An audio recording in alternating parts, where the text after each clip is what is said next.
Boa noite, alunos e estudantes de russo, admiradores da língua russa. Hoje temos uma live muito especial sobre um dos temas mais desafiadores de quem estuda russo, que é a proficiência em russo. Hoje a gente vai receber a doutora Ana Smirnova, que vai tirar aqui todas as nossas dúvidas e vamos sair com certeza mais encorajados, pessoal, para fazer essa prova, não é mesmo? Temos aí muitos alunos interessados, pessoas que gostam muito da língua russa. Então, vamos receber a doutora Ana, que vai ensinar aí tudo pra gente. Ela me apoiou muito quando eu fui fazer a minha prova também, eu vou comentar isso aqui. E eu quero hoje todo mundo saindo daqui mais animado ainda para fazer, tá bom? Vamos lá. Vai dar certo. Esperar ela entrar na live. Vamos aqui aguardar a doutora Ana, que já está entrando aqui na nossa live. Oi, Ana, tudo bem? Tudo, peraí, vou pegar aqui o microfone também. Que bom te receber aqui. Ah, estou muito feliz também. É meu primeiro live no Instagram, acredita? Eu vivi a pandemia inteira sem. Não acredito, sério? Como que você conseguiu? Fomos todos aqui para essas lives da vida. Ah, muito fácil, eu estava dando palestras no Zoom, então eu já organizava a programação, aí eu mostrava slides, aí pessoas assistiam, faziam perguntas. Então, uma vez já me convidaram para a live no Instagram, perguntei se pode mostrar slides, e disseram que não. Falei, então não sei como que eu faço, aí não fui. Né? Aí desde então passou um ano, né? Falei, nossa, eu tenho que me modernizar, né? Então, Ana, estou aqui eu no Instagram agora. então, mais um motivo que eu fico muito feliz de você ter aceitado o nosso convite para fazer a sua primeira live. Espero que primeira de muitas, porque você é uma pessoa que tem muito a compartilhar, muito a dar aí, né, para todo mundo aqui, para todos nós brasileiros que gostamos tanto do idioma russo. Você é uma pessoa importante no idioma russo aqui no Brasil e eu fico muito feliz. Eu fiz, a gente vai falar muito do TRKI e eu lembro que você estava na minha sala quando eu fiz o meu. Eu tô até com o meu aqui, olha só. Olha, eu tô com o meu, eu trouxe o meu aqui para encorajar o pessoal e você estava dentro da sala, eu lembro, e você foi assim, vocês todos, né, os aplicadores e tudo. Eu acho que é importante a gente falar, Ana, bastante dessa prova para tirar o medo dos brasileiros, né, de fazerem e tudo e se encorajarem a encarar esse desafio que é o TRKI. E antes, eu queria que você se apresentasse um pouquinho, falasse há quanto tempo você mora no Brasil, o que que você faz, onde você, que você faz doutorado, né? Pós-doutorado em São Paulo. Fala, Pós-doutorado. isso, fala um pouquinho de você. Claro, com muito prazer. Então, meu nome é Ana Smirnova e sou da Sibéria. Da Sibéria mesmo, a minha cidade se chama Tomsk. Então, para mim, todos os mapas, todos os globos que você acha nas lojas se dividem em dois tipos, que tem Tomsk e que não tem Tomsk. Porque a minha cidade tem 500 mil pessoas, então fica bem no limite. Alguns têm, outros não têm. Né? Tem uma cidade maior que fica ao lado, que é Novosibirsk, que é bastante famosa, que tem mais de 1 milhão de habitantes. Então, nossa, os mapas que tiver Novosibirsk, não tiver Tomsk, não chego perto. Já aconteceu me dar de presente um mapa mundi que não tinha Tomsk. Bom, não repitam este erro. Quando eu entro numa loja, vejo que tem os globos lá, já olho lá, falei, gente, tem Tomsk. Gente, não tem Tomsk, né? Eu sempre fico cheio de emoção. Então, Tomsk é uma cidade bem no fundo da Sibéria mesmo, nós temos uns 7 meses de neve por ano, assim, neve começa caindo em outubro e fica até maio, então é aquele famoso muito frio, exatamente aquele que os brasileiros imaginam sobre a Rússia, e no inverno chega a fazer menos 25, assim, uma temperatura padrão. Quando for menos 33, aí mudam algumas coisas. As crianças dos primeiras séries podem não ir para a escola se os pais que assim quiserem, né? Mas assim, não é obrigatório não ir, não, porque os pais têm que trabalhar, então a criança tem que poder ir na escola. Então, mesmo se tiver 3, 4 crianças na sala, os professores têm que vir, né, trabalhar o material. Mas na verdade assim, depende muito da região da Sibéria, porque tem regiões onde é menos 30 todo dia, então se você colocar esse 33, né, como temperatura limite, ninguém mais vai para a escola. Então lá no região de Yakutsk, que faz lá menos 50, né, funciona diferente. Lá na minha terra é menos 33, que aí chegou no menos 33, uau, né, você pode não ir à escola, pode ficar em casa sozinha, fazendo suas coisas, né? Mas essa moleza são as primeiras séries, né? Depois não tem isso não, porque a temperatura você vai. Então, eu morei em Tomsk até os meus 20 anos, fiz lá a minha primeira faculdade, que era de biologia. Na época eu queria trabalhar muito com genética, até agora eu acho genética fascinante. Então, com meus 20 anos, vim para o Brasil para fazer mestrado no Unifesp. Porque assim, o Brasil se destaca na área de genética de transplante, de genética do sistema imune. Então, fiz o meu mestrado e doutorado no laboratório do Unifesp, que faz também tipagens de rotina de transplante, e pelo menos naquela época, o laboratório que mais fazia tipagem no mundo, né? Porque o Brasil se destaca, né, no mundo, no dia de hoje, pela quantidade de transplantes feitos. Então, um transplante de rim, assim, tudo, isso funciona muito bem. Então, durante uma época eu trabalhei com isso, depois eu fui para a USP, fiz lá meu primeiro pós-doutorado no Instituto de Química, na área de genética de câncer. depois eu fui para a França e fiz mais 3 pós-doutorados na área de genética de câncer. Eu morei 3 anos em Paris e 2 anos em Rouen, na Normandia. Então, trabalhei numa das instituições da França mais famosas, no École Normale Supérieure. E lá na França, eu me descobri quanto eu sou apaixonada por trabalhar com as pessoas, porque também, quando eu morava no Brasil, eu só queria ser que nem brasileiros, eu não tinha amigos russos, né, eu não queria saber do russo, eu ligava para a mamãe uma vez por mês, uma vez por 2 meses. Aí eu entrei no coral do Unifesp, fazia parte do teatro musical, aí a gente cantava músicos de Dorival Caymmi, as músicos da era do rádio, da era dos festivais. Então eu descobri o Brasil de 100 anos atrás, assim, eu achava tudo lindo, não queria saber da Rússia, não. Aí, na França, a minha cabeça mudou, porque também no Brasil, naquela época, quase não tinha russo para interagir, nem que você quisesse. O que tinha, cada um dos que tinha achava que era o único, porque não tinha os grupos na internet, nem nada assim para juntar a comunidade. Agora, na França, a situação é diferente. Na França, tem bastante rica vida cultural russa, porque ela tem muitos russos que vêm para trabalhar, que tem toda uma história de vida, que tem coisas para compartilhar. Tem muitos franceses que se interessam pela cultura russa. Então lá na França, eu fiz parte do clube de música autoral russa e depois me tornei vice-presidente da maior associação de russófonos da França, que se chama Maxime Co. Então, nós organizamos muitos eventos. Eu trouxe vários músicos da Sibéria para Paris. Assim, todos os músicos da minha cidade que eu gostava, eu trouxe. E lá na Europa funciona assim, os russos da França e da Alemanha e dos outros países europeus, eles se organizam e dividem os artistas, né? Então, traz artista e vai passando, assim, de mão em mão. Então, vários artistas eu acompanhei fazendo isso. Então, eu ia para a Alemanha, de uma cidade pequena para outra, acompanhando os meus artistas. É assim, como uma cultura bastante específica, né, música autoral russa, são sempre lugares pequenos. Aí você vai na Alemanha, numa cidade tipo Kassel, e o concerto é num ginásio de esporte. Aí você vai numa outra cidade pequena, que é Nuremberg, e concerto é num asilo de idosos. Então, você vai visitando, assim, você acaba adquirindo uma visão única da Europa dessa maneira. Então, eu fui descobrindo quantos russos são legais, né? Os que moram nesse lugar. E os russos que moram no exterior são diferentes dos russos que moram na Rússia. Tem cabeça aberta, né? Tem várias experiências de vida. Então, eu acabei me identificando muito. Então, quando depois do meu último pós-doutorado na França, eu voltei para São Paulo, eu estava muito animada por trabalhar com cultura russa e a língua russa e tudo isso que eu redescobri. Ainda mais que eu fui para a França no ano 2009, voltei para o Brasil, era no ano 2015, todo mundo falava, não volta. Eu falava, por quê? Nossa, era tão legal em 2009, né?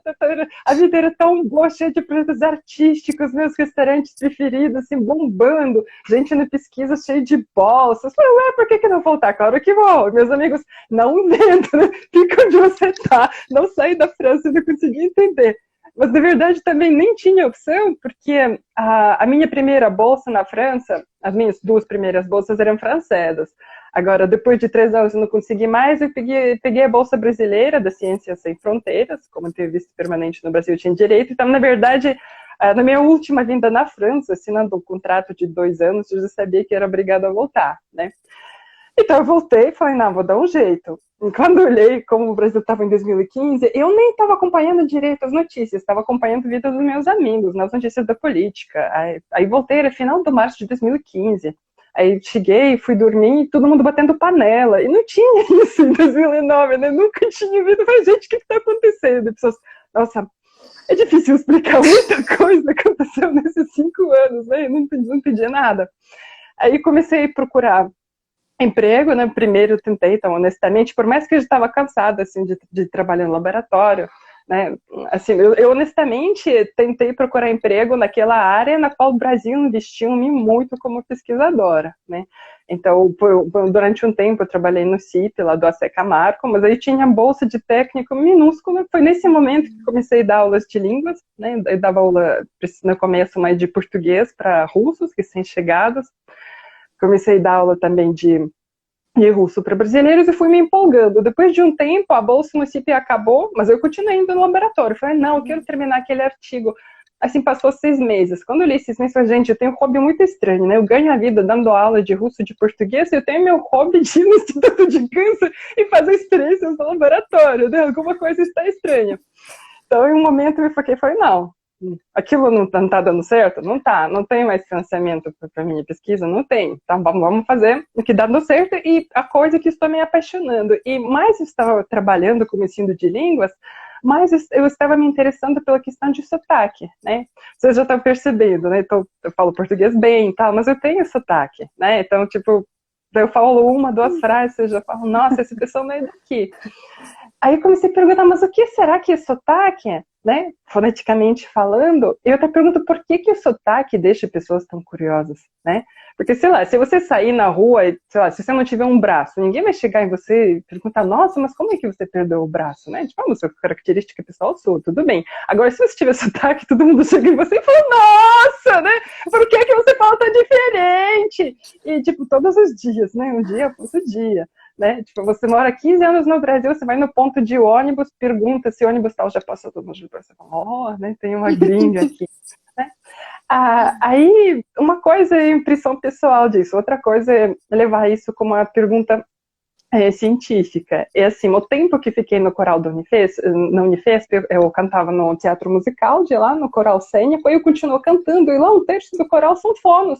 Então, um dia a gente estava conversando, né, com os fonos do coral, e falou, nossa, mas vem aqui no DERDIC, aqui na PUC, né, vamos conversar, porque isso pode virar um projeto. Então, comecei meu projeto de pesquisa, o que é sotaque russo, né, como os russos se sentem frente a português brasileiro, com os fonos, mas aí a gente foi chegando num momento que a gente falou, nossa, estou usando, assim, a análise perceptiva, não tem como lidar. Melhor você falar com o laboratório de fonética acústica. Assim, fui parar no laboratório de fonética acústica da PUC. E, assim, eu conheci a Sandra Madureira, que é a orientadora atual do meu pós-doc, e nós começamos a conversar. Ela falou, nossa, mas em uma semana termina aqui a chamada para concurso de projetos de pós-doutorado em linguística aplicada. Que legal. Eu falei, olha, poderia mandar projeto, né? E a gente mandou, e eu ganhei, né? Tinha 13 pessoas participando do concurso, o resto era... Eu, no começo, falei, nossa, mas não tem problema que tem doutorado em biologia? Não, é importante você ter projeto legal. Hoje em dia entendo isso muito bem, porque o Brasil não tem formação própria em linguística aplicada, né? Então, porque pessoal que estuda letras, estuda discurso e tal, eles não têm muita prática de trabalhar com aparelhos, muitas vezes tem medo de estatística. Acho que os cursos de linguística mesmo, linguística aplicada, acho que só tem na Unicamp em São Carlos, posso estar errada, mas é muito pouco que tem disso no Brasil. Então, na verdade, quem trabalha na linguística aplicada são principalmente pessoal de física e de biologia. Né? Então, tudo que eu aprendi na genética, eu uso na minha pesquisa na linguística aplicada nos dias de hoje, inclusive os mesmos programas de tratamento de dados estatísticos. Então, não posso dizer que o Brasil jogou dinheiro fora, né, me formando como pesquisadora. Então, hoje em dia eu trabalho com bilinguismo russo-português, então é muito próximo daquilo que eu dou aula. Né? Eu estudo principalmente os russos aprendendo português, né? O sotaque dos russos em português. Estudo também percepção sociolinguística de brasileiros do sotaque. Nós estudamos também expressão facial em bilíngues, né? Nós todos sabemos que Os brasileiros são mais despojados, os russos são mais sérios. E um bilíngue que morou 15 anos no Brasil, será que ele tem expressões faciais diferentes quando ele fala russo e português? Tem todo um jeito de estudar isso. Tem programas especiais que analisam expressões faciais, analisam pelo vídeo o movimento de cada músculo, tudo isso vira curvas, né? Ele pega até esses micromovimentos que você não percebe, né? Inclusive aprendi muita coisa analisando esses vídeos que eu não percebi antes, né? Então nosso projeto acabou se tornando gigante e em paralelo eu estava também fortalecendo as minhas relações com universidades fora, e assim, mais eu estava trabalhando como assunto de pesquisa, né, e com fonética, eu estava virando também, estou me dando uma professora melhor. Aí nós vamos chegar agora na Tercaí, que eu sei que vocês querem saber, né, Na verdade, eu tô com dó de mudar de tema, porque você tem uma história tão interessante, Ana, que eu já vou deixar feito o convite para uma próxima live para a gente falar da sua trajetória, porque é muito, muito interessante. Tanto a sua formação, quanto o seu encontro, né, e essa pesquisa maravilhosa que você faz. Eu dou aula para russo tem mais de 10 anos, né, de português, e eu fiquei já fascinada com o que você está falando, já pensando em todas essas coisas que você disse de características e tudo. Então, acho que a gente vai marcar uma próxima live para continuar, porque chega a dar pena mudar de assunto, viu? Mas eu separei umas perguntas aqui para você, mas já está convidadíssima para a gente fazer uma live aí sobre o seu percurso. Eu tenho certeza que o pessoal já está até pedindo aí para mim aí na linha do tempo, a gente vai fazer. Ana, eu separei algumas perguntas, né, para orientar assim, as informações, mas aí você fica livre para dar outras informações que você quiser, tá? A primeira coisa, né, vamos imaginar que a pessoa que parou aqui nessa live, ela não tem informação nenhuma, né? Então, eu queria que você falasse qual é o nome desse exame de proficiência em russo, né? E os níveis, que são as perguntas que todo mundo faz de cara. Claro, é que eu estava contando como que chegou. Vou contar primeiro como que essa prova chegou no Brasil, porque assim, na verdade, no ano passado eu escrevi um capítulo de livro que vai sair nos Estados Unidos esse ano sobre ensino de russo no Brasil. Onde eu falo muito sobre isso, mas o Brasil tem características muito específicas de ensino de russo, que é, cada escola trabalha por si. Então, cada escola escolhe os seus materiais, cada escola escolhe os seus livros, cada escola tem os seus jeitos, escolas não conversam entre si. Não existe associação de professores de russo no Brasil, né? Não existe nada padronizado. Inclusive, os cursos assim, de formação, só existe formação de tradutor, que tem concurso na USP e tem no Rio de Janeiro também, mas eles focam na tradução, não na formação de professores de russo. E quando eu estava conversando com o pessoal de lá, perguntando por que, eu falei, nossa, mas nem existem as normas do MEC, né, de o que você tem que fazer, né, para formar uma pessoa que ensina russo, né, então quem sai da USP, eles são tradutores, né, maravilhosos, mas o foco deles não é o ensino. Né? Então, nos outros países, que nem nos Estados Unidos, na Europa, muitas vezes, universidades formam os professores de russo, aí eles organizam escolas de verão para outro tipo de professor, então então as universidades acabam organizando todas as outras atividades que estão acontecendo nos países, todo mundo está ciente de normas e padrões. Aqui no Brasil é super diferente. Primeiro que a maior parte do ensino acontece online. Segundo que os brasileiros têm 1000 motivos de aprender russo, e entre esses motivos, assim, adquirir assim, algum conhecimento formal não é motivo principal. Muita gente aprende russo porque gosta da literatura russa, ou porque gosta do grupo Tatu, né? Ou porque gosta da Sibéria, ou de frio, ou só por motivos porque simplesmente é exótica, alguma coisa tão diferente, que é atraente, né? Tem muita gente que gosta também da história da União Soviética. Então, motivos são diferentes. Então, muitas vezes, aluno vem na aula e fala, professora, eu só quero entender a música russa do grupo tal, eu só quero saber as letras. Né? Aí chega outro e fala, nossa, mas olha, eu queria ler o Dostoiévski em original. E outro diz, olha, eu não quero saber ler, eu só quero fazer preparação para a viagem, né? Então tem de tudo. Então cada aluno tem o seu mundo na cabeça e os professores, que a maioria deles dão aula particular, estão se adequando a essas demandas. Então a gente acaba tendo assim um mosaico incrível, onde ninguém fala com ninguém, cada um faz do seu jeito, os professores sempre falam o que alunos querem, não tem estandarização nenhuma do nada, né? Eu que já estou vindo, né, de uma área assim, universitária, sempre trabalhando com coisas, protocolos assim, padronizados. eu estava acompanhando esse assunto de provas de proficiência e falei, nossa, mas no Brasil não tem. Tinha uma vez ou outra, né? Assim, tinha 2, 3 pessoas participaram, acho que o preço era também 250 euros. Uma vez em alguma universidade russa, bem em Curitiba, né? Ninguém ia fazer por esse preço, assim, não rolou, não aconteceu. Aí um dia, eu estava lendo no Facebook, né, um grupo de professores de russo. Existe um grupo no Facebook, a gente tem 40 mil pessoas, somente de professores de russo de todos os países, onde eles discutem assim, os problemas com diferentes tipos de alunos, ideias didáticas. E lá eu li um artigo do diretor do Centro de Certificação de Proficiência em Línguas da Universidade de São Petersburgo, dizendo que eles iam mandar um examinador para Buenos Aires, para fazer TRCAI lá. Isso era, acho que no começo do ano de 2018, isso era janeiro. Eles falaram que ia mandar o examinador em março. Eu me animei e escrevi para ele no Facebook. Começou assim, né? Então, a prova da proficiência vindo para o Brasil começou no Facebook. Escrevi para ele e falei, nossa, mas o examinador de vocês vai para Buenos Aires, ele já poderia vir também para São Paulo. Aí a gente já faz a prova aqui, faz em São Paulo, faz no Rio de Janeiro. Ele falou, claro, vamos fazer. Aí eu corri, né? Aí eu chamei outras escolas para participar, porque ele falou que teria que ter um número mínimo de alunos, né? No mínimo, assim, 35 pessoas. A gente tem que juntar os 35. Então, eu conversei com outra escola de São Paulo, aqui, que é o Clube Eslavo, de diretora Snejana. Conversei com Valeria Fominà, do Rio de Janeiro. Então, nós descobrimos como é a prova, a gente mesmo sabia pouco sobre isso no momento que decidimos organizar. Juntamos alunos, fizeram várias palestras com o pessoal de São Petersburgo, né? E assim começou. E foi nesse momento que, quando a examinadora veio aqui, que ela me falou essa ideia que eu passei para vocês. Falou, nossa, mas que livro que vocês usam?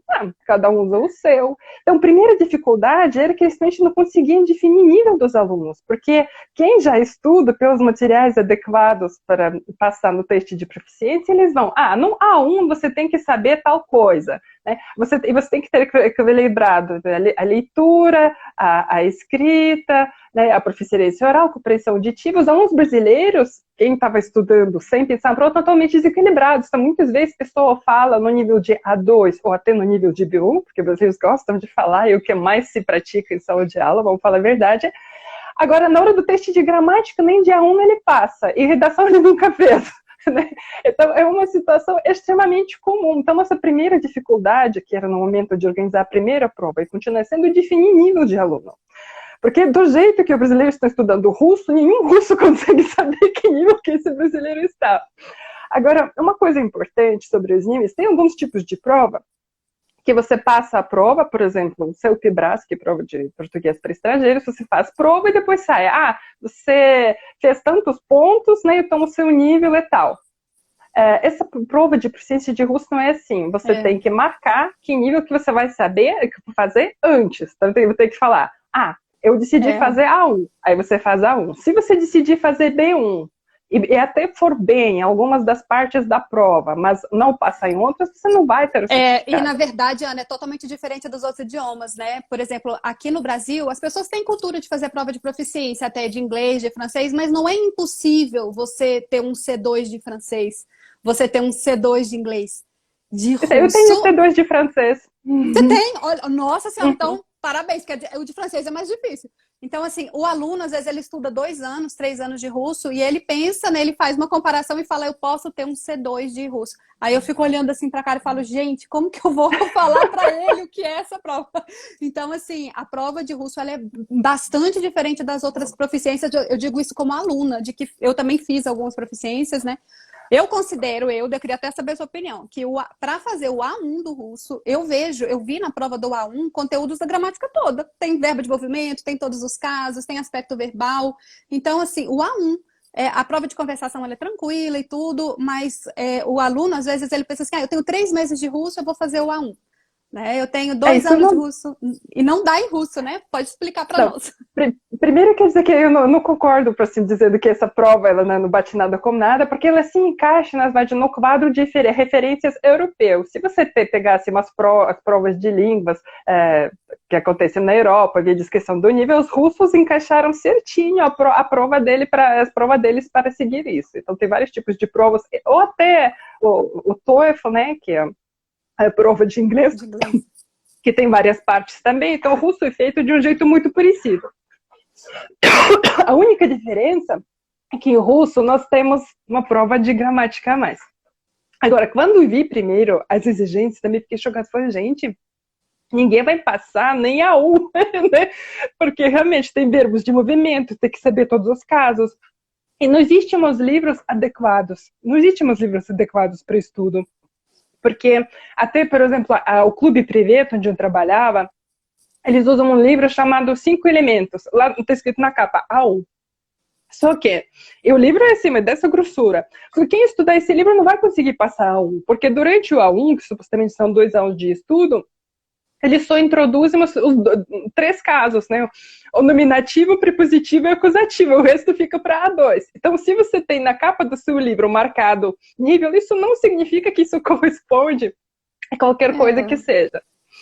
Agora, então, no começo, eu também tinha a mesma sensação que você falou, nossa, mas que pesado, já tem que saber verbo de movimento, um monte de coisa, como?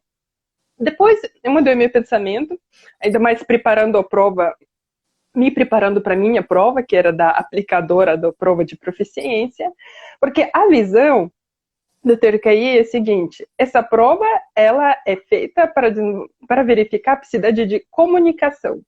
Como é que você vai se comunicar se você não sabe os verbos de movimento? Tá cheio de gente que estuda russo 1 ano, 2 anos, e não sabem perguntar onde você foi ontem. Por que não sabe? Porque para o russo dizer onde você tem que entender todo o esquema de verbos de movimento, se você foi a pé, se você foi de meio de transporte, se você só foi ou se você foi e voltou. Então, não é culpa nenhuma de professor. A maior parte dos livros de russo que você pega, eles introduzem um verbo de movimento lá no 2º ano de estudo. Então, um aluno passa mesmo mais de 1 ano sem saber como dizer você foi ontem no cinema. É normal. Agora, você estudando as exigências do TRK, você percebe que isso não é normal. Na verdade, tem certas coisas que a gente tem que começar a ensinar desde o começo. Então, essa prova mudou muito o meu jeito também de ensinar russo, porque realmente, no começo, fiquei chocada, depois pensei, gente, esse pessoal demorou 1 ano para perguntar você foi no cinema ontem, tem alguma coisa de errado. Então, alguma coisa que eu comecei a fazer com as minhas turmas desde o começo, assim que as turmas iniciantes aprendem uma conjugação dos verbos do 2º grupo, que nem Gavarit, você já pode ensinar os verbos tipo hadit e yesit. Começar, por exemplo, com hadit, né? Muitas vezes a gente começa a aula, mesmo para iniciantes, né, com uma rotina, assim, perguntando como que foi a semana. Então, no começo, as pessoas não vão precisar, falando sobre como foi a semana, dos verbos de uma direção. Então, ensina primeiro, desde o começo, no 3º mês de aula, os verbos de ida e volta. Aí as pessoas falando como foi a semana, já vai dizer, я читал книгу, я смотрел телевизор, я ходил в театр. Passando mais 6 meses, aí você conta. Então, existem também verbos de uma direção. Só que como a pessoa já ficou meio ano usando um verbo que era de ida e volta, ele nunca mais vai confundir. Que ele vai saber, aquele que eu sei melhor, eu sempre usei, que para contar como foi a minha semana, é o de ida e volta, né? Então, na verdade, isso na verdade é muito lógico, porque se o objetivo é comunicação, as pessoas têm que saber falar, né, onde que eles foram na semana desde os primeiros meses. Né? Ou até os casos também. Em russo tem 6 casos, nossa, vou morrer, né? Não vai, porque a gente realmente usa isso no dia a dia. Então, se você pensar no método de ensino comunicativo, começa com situações do dia a dia. Você não precisa ensinar todas as exceções de vez, né? E pega situações práticas, né? Pega situações perguntando, oi, где это, né? Onde fica tal coisa? As pessoas praticam prepositivo, né? Tenta restringir no começo o vocabulário, porque realmente tem só palavras que terminam com E, né? Aí outro dia você trabalha uma situação com quem você foi não sei onde, s другом, né? S другом, с Мариной, с Антоном. Então, você vai introduzindo situações simples, sem chocar o aluno com tudo que tiver, né, de casos e de exceções, para ele acostumar a usar. E para ele acostumar a usar, assim, umas situações que têm a ver com a vida real deles. Eu, quando tenho alunos, né, ainda mais que querem falar e tudo mais, eu uso muito, assim, a própria vida do aluno com material de aula, muito mais do que qualquer livro, porque a gente conversando como está a vida da pessoa e como foi a semana, a gente já consegue, assim, trazer toda a base comunicativa que a pessoa precisa, a gente consegue trazer para isso. Então, não, a prova não é difícil, a prova não é absurda. Absurdo é o jeito como o russo é ensinado quando os verbos de movimento e certos casos estão deixados para 2 anos de estudo. Não é isso. Não é isso. Se você pensar na comunicação desde o começo, tudo vai e pessoas vão. Então, a primeira vez que nós fizemos a prova, nós tivemos várias pessoas nessa situação que nem nível delas sabiam. Então, como nós sabíamos que de fala, de compreensão auditiva, eles estão bem, que a gente sempre treinou, então a gente fez o nível de corte pelo teste de gramática e redação. Então, o seu pior nível que sair pelo teste de gramática e redação é esse que você vai fazer. Então, nós digitalizamos os materiais da Universidade de São Petersburgo para montar um teste online, para ver o nível, e todo mundo escreveu redação, porque na verdade também pessoa experiente, olhando a redação, sabendo como a redação é avaliada, já conseguia dizer que nível que melhor para esse aluno fazer, né? Sem olhar para o resto. Então, o mais difícil na questão da prova é de escolher um nível, só que não é aluno que escolhe o nível, é professor que sabe bem como funciona a prova, que vê como que o aluno está com teste de gramática, como redação, que recomenda.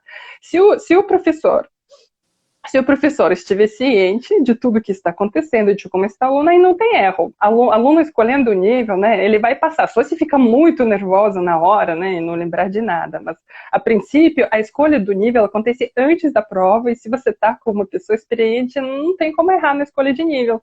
Tanto que, da primeira vez que nós tínhamos 36 pessoas, que são só 2 que não passaram, e provavelmente eram 2 para quem a gente não recomendou fazer e queria fazer. Eu, por exemplo, para várias pessoas que me perguntaram, posso fazer? Eu falei, melhor não, né? Espera um tempo, ou não faça esse nível, faça esse, né? Então, eu não tenho vontade de pegar e concentrar mais gente para se jogar na prova. Não, a gente sabe muito antes da prova se a pessoa consegue passar ou não, né? Então a gente ajuda a escolher um nível, você já vai fazendo aquilo para que você está pronto, né? Então a prova se chama, então, nós falamos teste de proficiência em russo, mas em russo é тест по-русскому как иностранному, que é TRKI. Mas também se usa bastante a abreviatura em inglês, né? Porque tem Test of English as a Foreign Language, então do mesmo jeito tem Test of Russian as a Foreign Language, então fica TOEFL. Porque TOEFL foi ruim de falar, porque nem TOEFL tem TOEFL, aí ninguém sabe de que você está falando, né? Então, pra gente é melhor TRKI, para brasileiro. Então ele vai ter cair, ou simplesmente, na verdade, esse amor a abreviaturas é uma coisa, assim, puramente soviética. Acho que nunca em um país do mundo tinha tantas abreviaturas como lá. Então, a gente pode muito bem falar sobre teste de proficiência em russo, porque, na verdade, esse teste, assim, padronizado, estandardizado, assim, aprovado pelo governo russo, que vale na Rússia um só. E só o TRKI que é teste de proficiência em russo. Mas, por exemplo, nos Estados Unidos, eles têm um teste próprio deles, no formato deles. Tanto que lá, americanos somente nem fazem TRKI, ele tem o seu próprio sistema de ensino. Mas é reconhecido pelo governo russo, é só este. Então, nós falamos de teste de proficiência em russo estatal, né?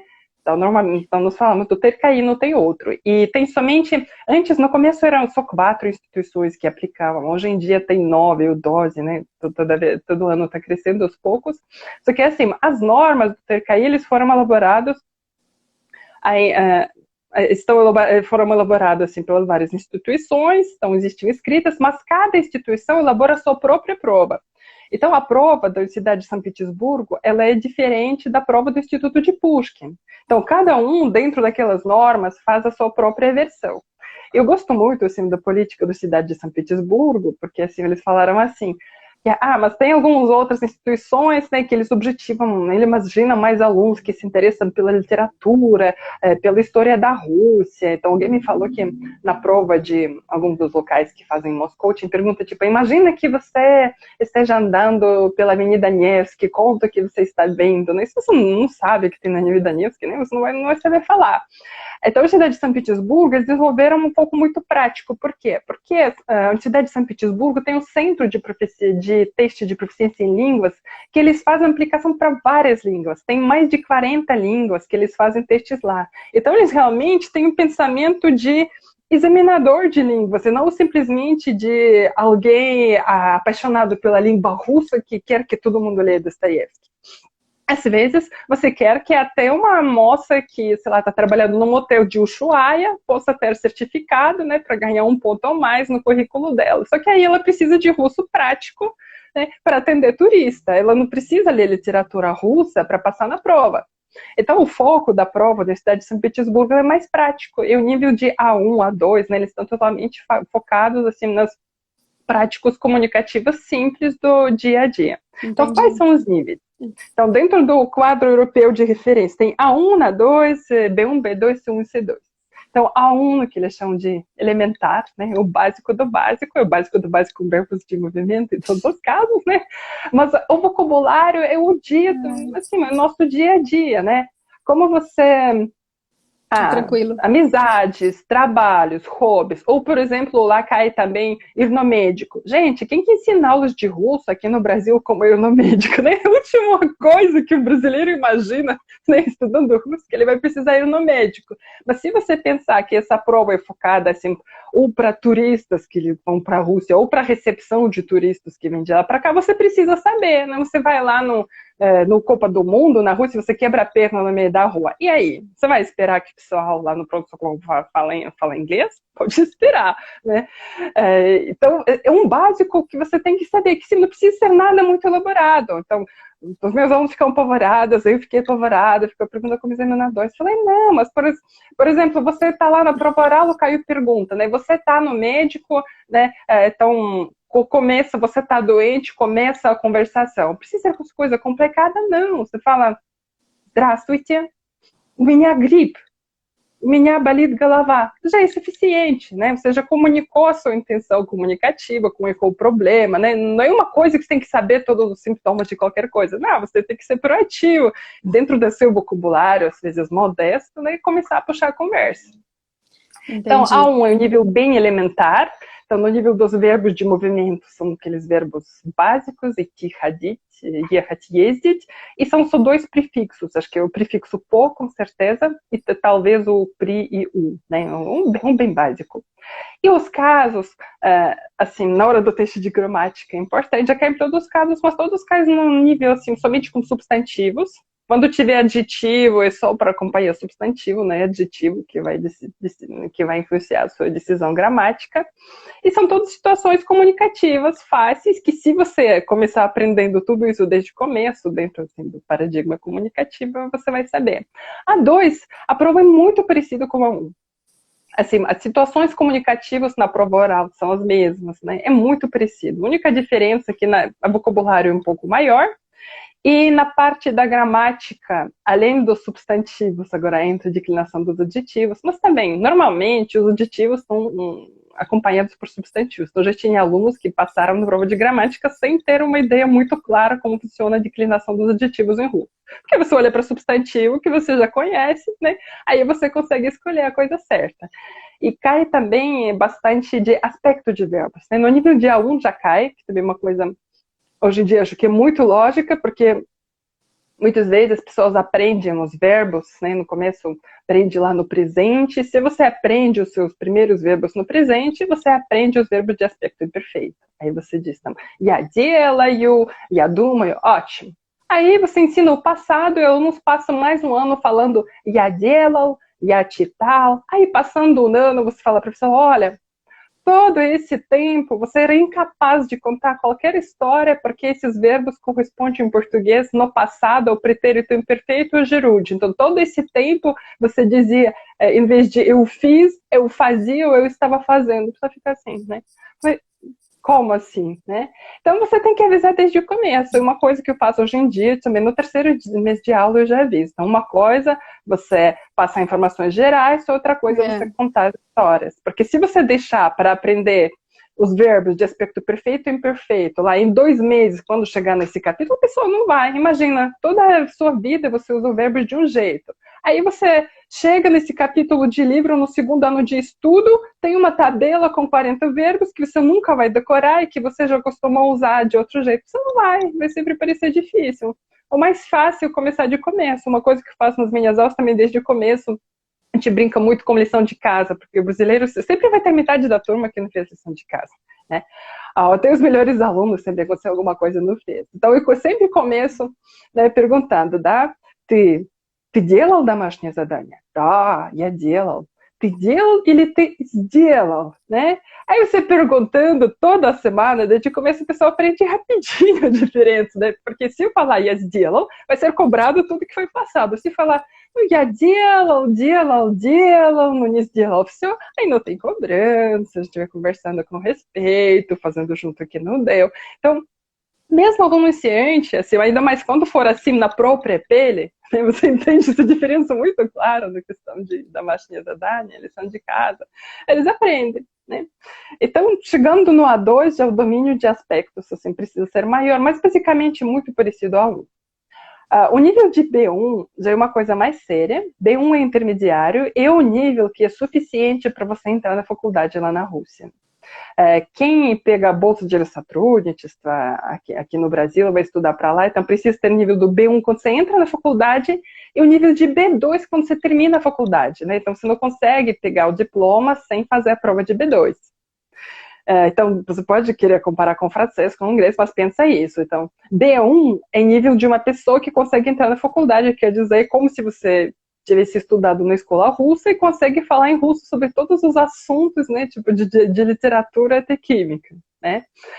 Então, não é tão fácil. Mas também não é tão difícil. Então, quem já começa a ler os textos, quem começa a assistir os talk shows em russo, então B1 não é nada impossível. Porque B1 ele ainda é avaliado nos mesmos moldes de A1 e A2. Então, na redação, a gente desconta pontos por erros de gramática. Então, as perguntas de compreensão, assim, do texto, ou no teste de compreensão auditiva, sempre são feitos sobre o conteúdo. Então, o nível do B1, você não precisa saber interpretar o que você leu e ouviu. O que será perguntado sempre estava, né, no texto ou naquilo que você ouviu para responder, não tem pegadinha. A partir de B2, a situação muda drasticamente. Então, vamos imaginar, é uma pessoa que poderia ter feito faculdade na Rússia, né, para ter esse nível. Então, no nível de B2, muda o sistema de avaliação também. Todas as fichas de avaliação de todas as provas são diferentes. Então, ninguém mais fica descontando os erros por vírgulas. Agora, os examinadores ficam olhando assim para a adequação geral. O quanto você conseguiu responder a propósito. Até o nível B1, ninguém avalia o seu estilo. A pessoa que avalia a redação, ela olha, ó, tipo, foi pedido falar isso, aquilo. A pessoa falou isso, aquilo, do jeito que estava conseguindo, ótimo. A partir do B2, você olha para estilo. Porque no B2, a prova escrita, nossa, é terrível. Vou falar a verdade, eu detesto a prova escrita de B2, porque como se considera que nesse momento uma pessoa que poderia ter feito faculdade lá, essa pessoa tem que já ter habilidade com os mecanismos burocráticos russos. Então, no B2, você tem uma prova que você tem que olhar alguns anúncios. A primeira parte é você olha anúncios e recomenda ao seu amigo o que escolher daqueles anúncios. A segunda parte, você tem que escrever ou um agradecimento, ou uma reclamação, ou explicar por que o seu filho não foi na escola. Então, você tem que saber muito bem como funciona esse mecanismo burocrático russos, que muitas vezes não existe no Brasil, né? E a terceira parte é escrever também recomendação. Por exemplo, um amigo seu precisa de um guia para levar grupo não sei aonde, recomenda o guia, fala sobre uma pessoa, fala sobre suas características pessoais, e tudo isso no estilo formal. Na verdade, nem russos hoje em dia escrevem esse tipo de carta, né? Na cultura brasileira também isso não é nada comum, então essa é uma parte um pouco sofrida. Mas eu tenho um aluno que eu preparei também este ano para B2, ele vai fazer a prova agora em maio, lá lá online também com a cidade de São Petersburgo. Então, ele fala russo muito bem, ele escreve bem, só que aí a gente precisa se encaixar nesses padrões burocráticos para fazer uma dakladная zapiska. Então, é um pouco chato, mas ao mesmo tempo, assim, B2 é uma conquista, assim, já é uma conquista muito séria, muito séria. E na questão de gramática, no nível de B2 entra um particípio, tá? Então, os particípios, ele até aparecem no B1 de vez em quando, mas nunca de maneira decisiva. Não é olhando o particípio que você vai responder a pergunta correta, né? Enquanto você faz B1, você pode até pensar que são adjetivos, tem as terminações, não tem problema nenhum. Agora, no B2, os particípios já entram para valer, então eu particularmente tenho apostilas específicas de particípio, né, que os meus alunos ficam treinando, porque é algo importante. Então, B2 é muito sério.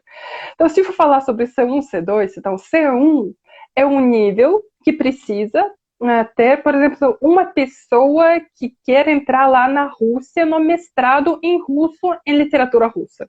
Então, quem tiver nível de C1 já é realmente um profissional de língua e literatura russa que é capaz de viver e escrever no mundo russo.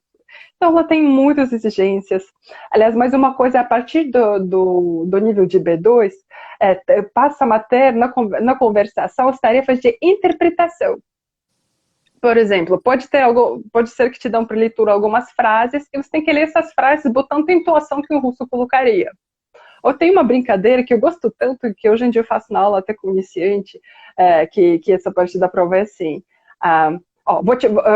Nós fomos, imagina como se nós fôssemos ontem juntos numa festa, eu vou falar as minhas expressões sobre a festa e você vai discordar sobre cada ponto sem usar as mesmas palavras, né? Então, se eu dizer que é turbo красивый, você não pode dizer не красивый, você tem que usar uma outra palavra, outro jeito de falar. Né? Então você tem que saber improvisar também. Quando chega no C1, piora. Lá uma das tarefas na conversação, por exemplo, você lê uma carta de um seu suposto subordinado, você tem que se imaginar no papel do diretor e dar bronca.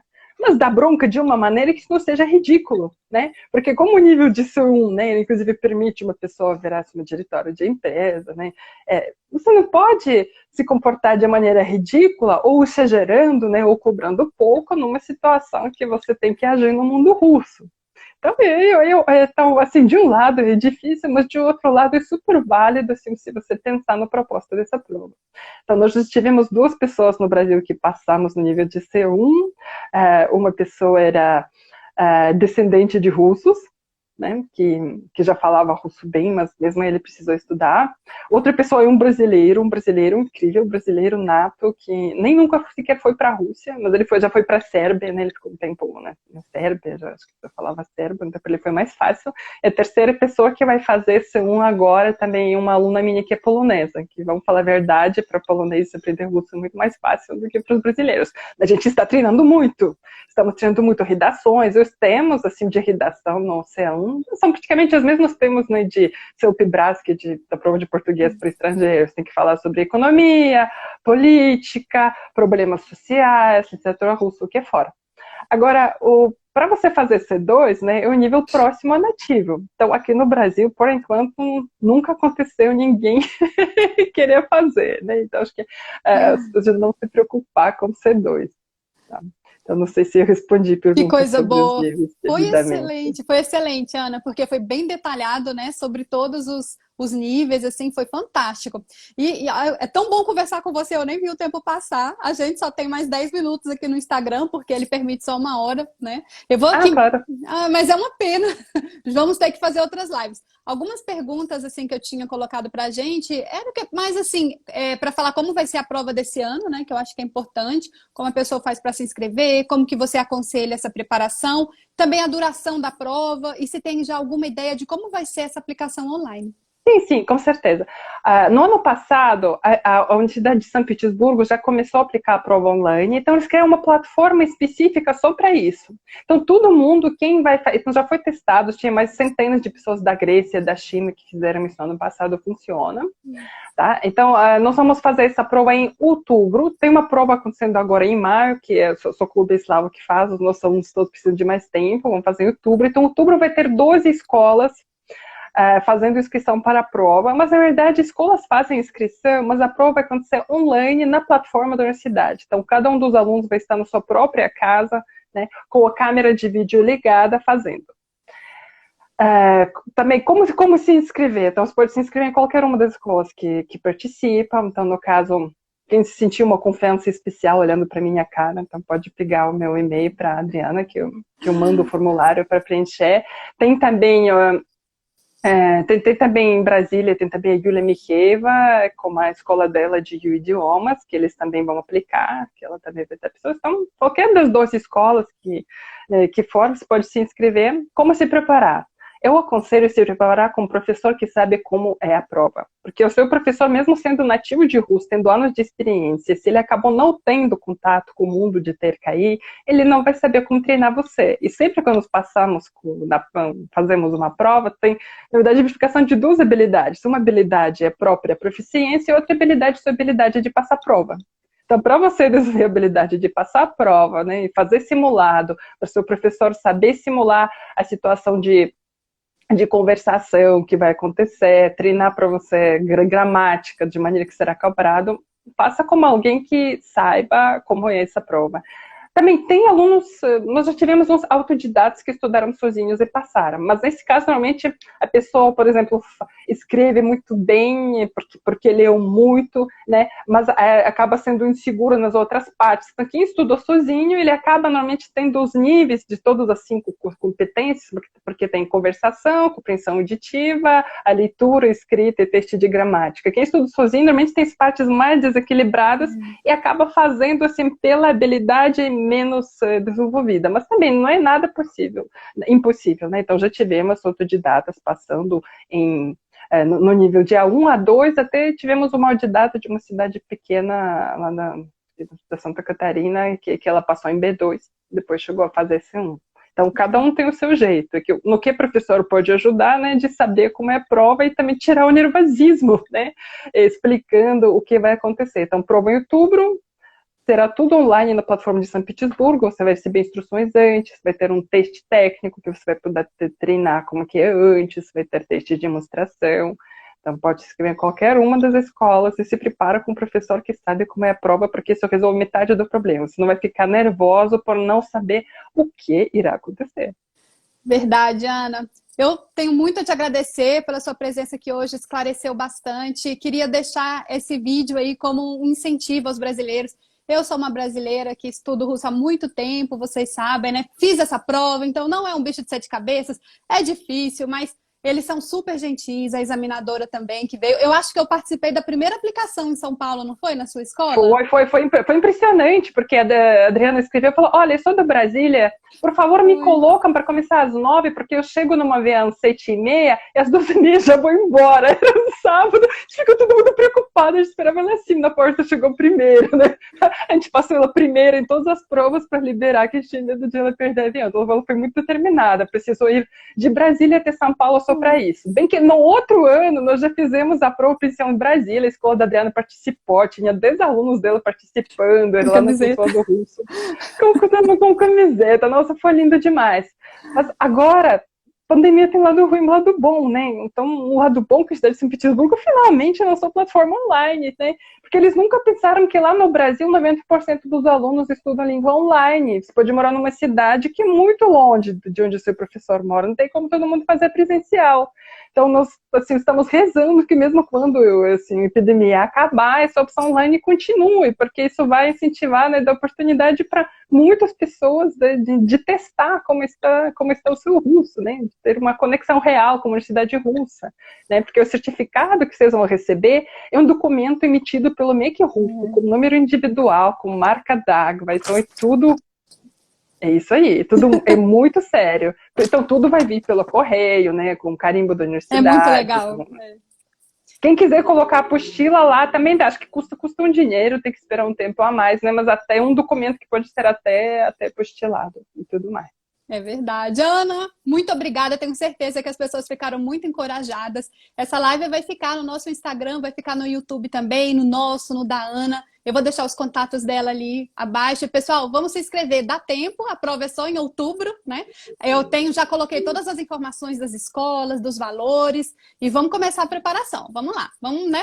E Ana, eu queria te perguntar, a última pergunta, acho que ainda dá tempo. O que você acha do desempenho dos brasileiros em russo? A gente, aparentemente, de uma cultura tão diferente, de uma língua tão diferente, mas você, como professora, como aplicadora da prova, acha que temos chances? Eu acho que os brasileiros gostam tanto de falar que eles não se importam que língua que é. Então, já tem examinadora de São Petersburgo ficando pensando, nossa, como eles falam? Né? Fala, nossa, você vê pessoa assim, que mal consegue passar no teste de gramática, passa raspando nos 66%, na hora de falar e tá 2, quase B1. É uma situação muito comum no Brasil. Então, o brasileiro fala e compreende muito bem. Na última prova, tinha gente que fez 100% na prova de compreensão auditiva no nível de A1 e A2. A gente nunca viu isso. Bom demais. Porque eles assistem filmes sem dublagem. Coisa de brasileiro. Olha que coisa Agora, boa. Tem as vantagens, Gramática e redação tem que treinar, porque ninguém faz redação. Quem estuda russo, ninguém faz redação. É verdade. Então, se tiver objetivo, se professores que objetivarem os seus alunos passarem, tem que desde o começo, mas assim, pega as situações do dia a dia, né? Fala sobre sua família, seu hobby, isso que será cobrado na redação. Mas tem que treinar. Vamos sim, vamos seguir todas as suas dicas.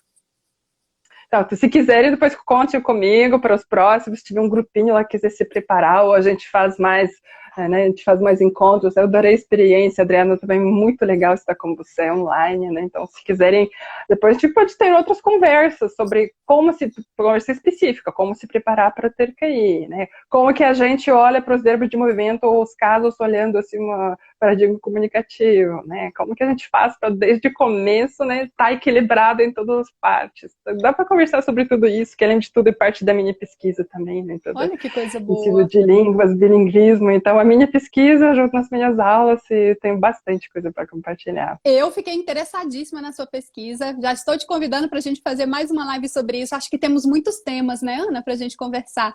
Então vamos continuar. Claro, a gente lança por programa assim, quinzenal. Boa! Foi Ana e Adriana, né? Vai ser ótimo. Muito prazer. Vai ser ótimo, viu? Fico muito feliz. E o tempo passou rápido, porque quando a conversa é boa é assim. Muito obrigada de verdade por ter aqui aceitado fazer essa live, a sua primeira live de muitas. Seja sempre muito bem-vinda aqui no nosso canal. Me senti batizada pela Adriana. E o que tiver de perguntas também me passa depois, né? Não sei se o pessoal estava escrevendo, que estava acompanhando, também me manda depois que eu quero saber. E também talvez a gente prepara uma outra coisa, depois já considerando o que foi perguntado. Com certeza, a gente vai ter continuação essa conversa. Obrigada, Ana. Boa noite e a gente se vê na próxima. Muito obrigada, Adriana. Muito obrigada a todo mundo que estava assistindo. Até mais. Até. Não sou brasileiro do beijinho online, né? Tem que aprender. Tem que aprender, gente. Tá ótimo. Tchauzinho, querida. Tchau. Tchau, tchau.